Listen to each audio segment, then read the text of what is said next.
Hi, I'm MJ, and welcome to the Blogs for Borders video blog burst, May 22nd, 2007. Thanks for joining us as we take a whirlwind tour of illegal immigration news across these United States.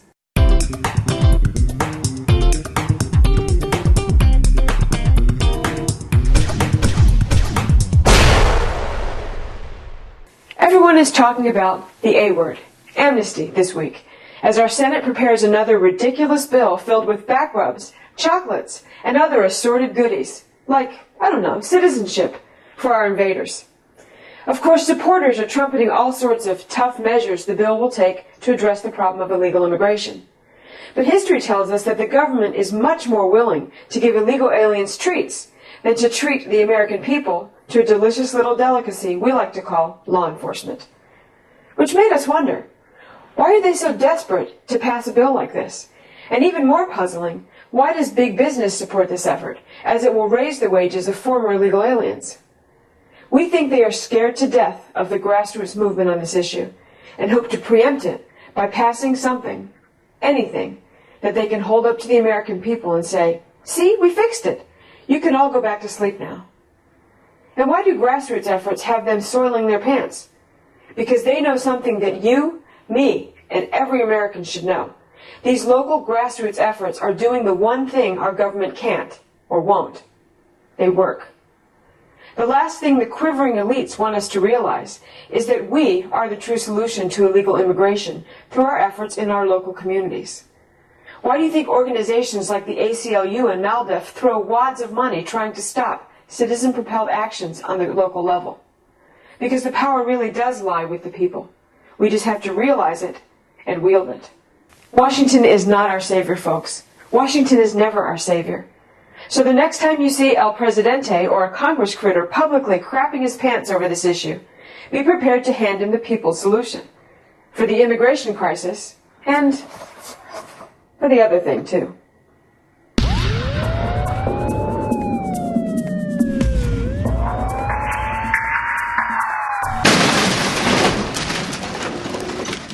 The victim, a Long Island high school student. The accused, Leonidas Bonilla, 26, and Ariel Mejia, 17, both illegal aliens, with a third suspect still at large. The charges: kidnapping, sexual abuse, sexual assault, and first-degree rape. The story: prosecutors say the teenage victim was grabbed right off the street near her high school, then brutally gang-raped at knife point by these scumbags. Authorities report that the attack may have been part of a gang initiation. Police identified and arrested the dirtbags based on clothing they left behind at the scene. Of course, if our government had been doing its job, these jerks wouldn't have been here, and a high school girl might be worrying about grades, not remembering being gang-raped, making this crime 100% preventable. The victim, Deputy Frank Fabiano Jr., an 18-year veteran of the Kenosha, Wisconsin County Sheriff's Department.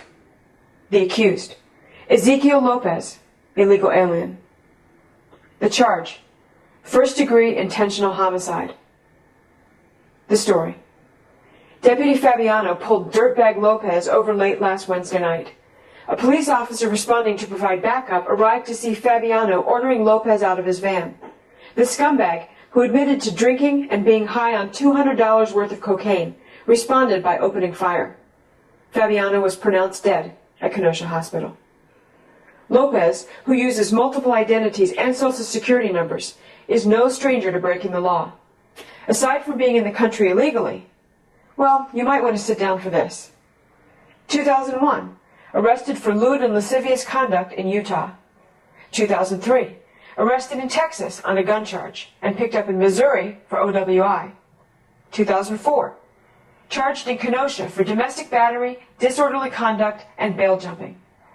Yet despite his extensive criminal history, ICE reports no record of him. Ever. Of course, if our government had been doing its job, enforcing our laws, instead of providing sanctuary for illegal aliens to repeatedly break them, this jerk wouldn't have been here, and Deputy Fabiano's family would be celebrating Father's Day in a few weeks, not wondering why they have to make it through the day without him, making this crime, like all crimes committed by illegal aliens, 100% preventable.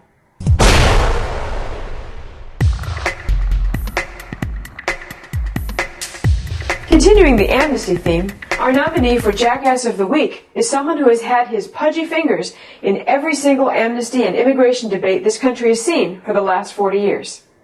In 1965, he said, "The bill will not flood our cities with immigrants. It will not upset the ethnic mix of our society.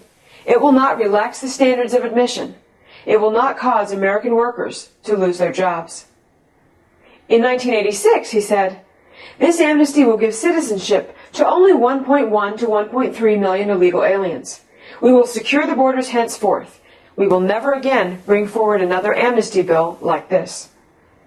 And this year, he said, "Now it is time for action. 2007 is the year we must fix our broken system." Exactly how many times can this man pee on our backs and tell us it's rainwater? This week's Jackass of the Week is, you guessed it, Ted Kennedy. Each and every day, there are countless ways that we pay the high price of our government's failure to secure our borders and enforce our immigration laws.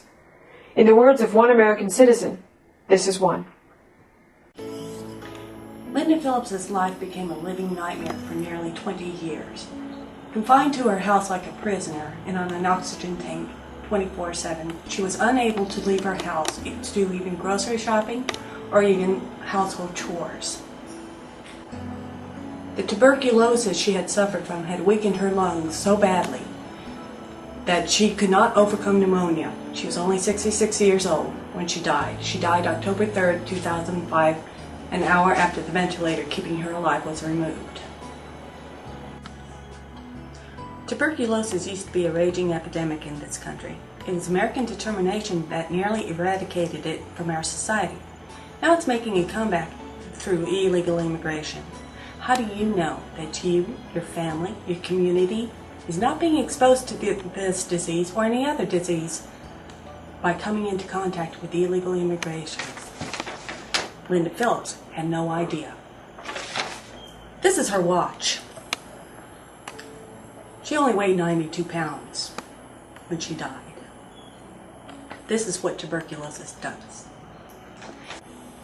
And by the way, if you want to know how I know Linda Phillips' story, Linda Phillips was my mother, and I watched her take her last breath.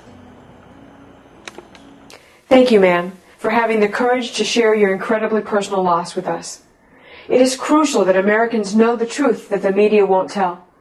If you or someone you know has been directly affected by the illegal immigration crisis, and you're willing to share the story with those of us who are listening, please contact us. Americans need to know.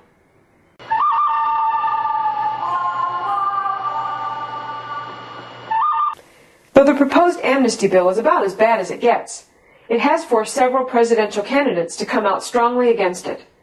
Mitt Romney, Fred Thompson, Tom Tancredo, and Newt Gingrich have all blasted the proposed legislation. Anti-illegal immigration crusader Mayor Lou Barletta of Hazleton, Pennsylvania, cruised to the Republican nomination in his little town with a measly 94% of the vote.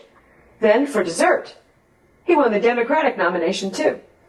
Tell us again how Americans don't care about this issue? Sad joke, and head of the Department of Homeland Insecurity, Michael Chertoff, on Ted Kennedy's efforts to create yet another horrific amnesty bill. He's awesome. Conservative administration? Need a bridge in Arizona? Sickening sellout Lindsey Graham of South Carolina had this to say on the process of creating this nation-killing bill.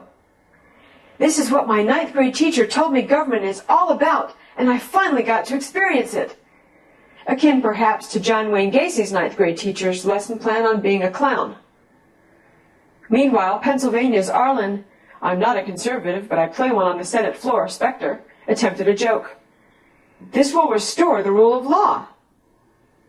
Don't quit your day job, Arlen. On second thought,